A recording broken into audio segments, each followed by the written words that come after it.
આ બંકો સરપંચ બનો પણ મારે ભમાવાની આદત બહુ છે બરાબર બે ત્રણ કેસે થઈ ગયેલા છે આ બંકા ઉપર હા હા શું આ બાજુ હા અબે તેરે નામ કા કુત્તા પાલુ બે ત્રણ કેસ થઈ જાય ને તારા ઉપર તો તું મફુજીના ભરતજીના ઘેર કગરતો ફરે જમીન માટે ઓએ એટલે ભાઈ હવે તો મારે કા કરવાની જરૂર છે હે આજીવનની પરિષદ કોઈ હોતો નહીં આ 20 વર્ષ કાઢવા નથી જેલમાં પડે ને લ્યા તાણ પછી હે ખરેખર જેલમાં પોલીસે વિચાર કરે કે હું આને ખોટું લઈ જાઉં મરી જાય ને તો હોમો અમન દોગમી આલ છે આર્યો બરોબર આ વચ્ચે તો બોલતો હતો કે 300 હાથ લાગે તો કોઈ ફરક નહીં પડતો હવે 300 હાથ જેને લાગે ને એને પૂછ્યા પેલા એટલે ઓભર મારી વાત એ બધા ધંધા મેં બંધ કરી દીધા છે બરાબર છે હા આપણે જો ફૂમતાઈ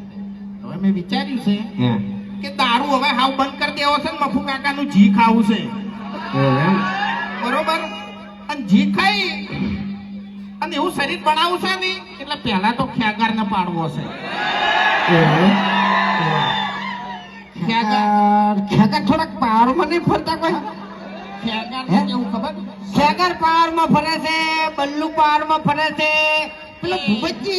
ભૂપતજી પાવરમાં ફરે છે એક દાડો વારો લેવો છે આ છેડેથી પેલા છેડે બધાને ભમાવતું જ આવ્યું છે શું કેવું હે વચ્ચે મફુજી નું ઘર આવે પાછું આપણે રોલર તો લાયા છે ખબર છે ને જીસીબી ના વાકડાનું રોલર લાયા ખબર છે ને આ છેડેથી ઉલાડવાનું ચાલુ કર્યું છે તે જોથી ના ઉલડે ને બધા એટલી ઘડી બંધ નહીં કરું પણ યાર વચ્ચે મફુજી નું ઘર આવે છે ઓય આગેવાન પથારી ફેવરી છે ખરેખર અમારા ગામમાં આગેવાન ના હોય ને તો આટલી ઘડી ગોમ્બે થઈ ગયું હોય અને અમે નેશનલ ગુંડા થઈ ગયા હોય મોટા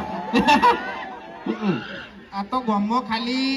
એક બે જણા આગેવાન થઈ ગયા છે ને હિરાત નડી છે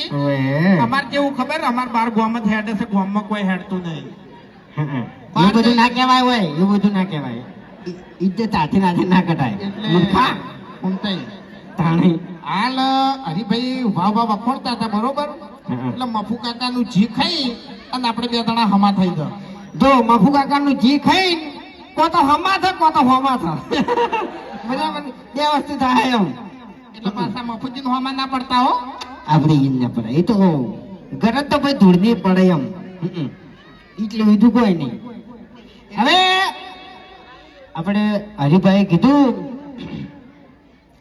કે 8 વર્ષની અંદર